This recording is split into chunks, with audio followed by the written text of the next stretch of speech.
హరీష్ రావు గారు ఒక మాట అన్నాడు, రైతు రుణమాఫీ చెయ్యి, రైతు రుణమాఫీ చేస్తే రాజీనామా చేస్తా అన్నాడు.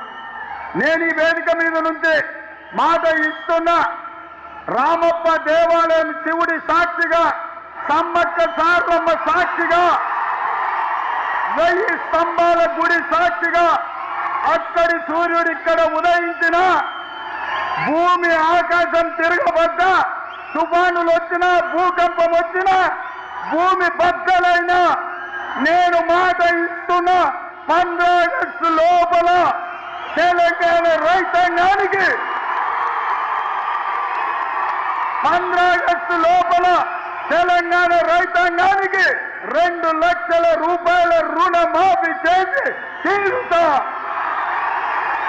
హరీష్ రావు అన్నావు కదా సిద్దిపేటకు రాజీనామా చేస్తా అని, రాజీనామా పత్రం జేబులో పెట్టుకో. 15 ఆగస్టు నాడు నీతో మాట్లాడతా బిడ్డ, మాట మీద ఉండాలి. సవాళ్లు స్వీకరించిన సిద్దిపేట చెప్పుడు కాదు, జేబుల రాజీనామా పత్రం పెట్టుకో. రేవంత్ రెడ్డికి మొన్న నేను ఛాలెంజ్ చేసిన, ఏమన్నాడు, నేను ఆగస్టు 15 తారీఖులోగా రుణమాఫీ చేస్తా అన్నాడు.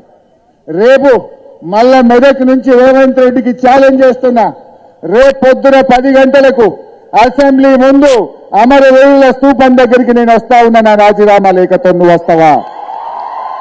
నువ్వు రాతమ్ముంటే, నువ్వు ఆగస్టు 15లోగా రుణమాఫీ చేసేది నిజమైతే, ఆగస్టు 15లోగా బాండ్ పేపర్ మీద రాసిచ్చిన 6 గ్యారంటీలు అమలు చేసే నిజమైతే, రేపు గన్ పార్క్ దగ్గరికి మనమిద్దరం రాజీనామా లేఖలను మేధావుల చేతుల్లో పెడదాం, మేధావుల చేతుల్లో పెడదాం.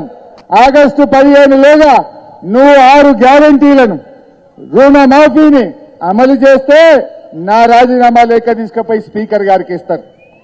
ఒకవేళ నువ్వు అమలు చేయకపోతే నీ రాజీనామా లేఖ తీసుకుపోయి గవర్నర్ గారికి ఇస్తారు.